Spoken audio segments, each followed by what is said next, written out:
अरीबा एक बड़े और शानदार हवेली में रहती थी। सफेद चेहरा, सियाह लंबे बाल, सर पर दोपट्टा और नरम लहजा। उसका बाप एक रहम दिल और खुश मिजाज इंसान था जो हमेशा गाँव के दिक सिक में शरीक रहता।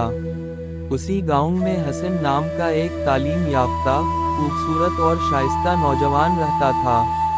इसकी आंखों में रोशनी, चेहरे पर हल्की दाढ़ी और सादा मिजाज। हसन गाँव के बच्चों को पढ़ाता था और खौदारी से जीता था। एक दिन अरीबा यूनिवर्सिटी में एक सवाल हल ना कर सकी और शर्मिंदगी का सामना करना पड़ा। टीचर ने सख्त रवैया अपनाया और अरीबा के वालिद को फोन किया। वालिद ने हसन से मदद की दरख्वास्त की।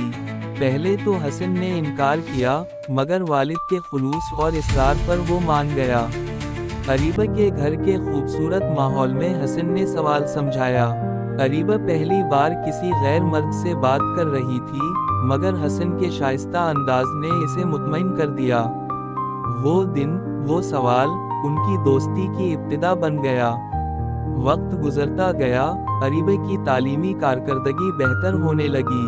हसन अक्सर उनके घर आता और आहिस्ता आहिस्ता एक खामोश जज्बा दोनों के दिल में उतरने लगा। वो एक दूसरे की इज्जत करते, हया को मुकद्दम रखते और सिर्फ पढ़ाई का बहाना ही उनके बीच का राब्ता था। अरीबा की मां ने हसन के घर रिश्ता भेजा। हसन के वालिदैन ने सादगी से इस्तकबाल किया। कुछ दिन बाद मिठाइयाँ तकसीम हुए, चेहरे खल उठे और रस्म मंगनी अंजाम पाई।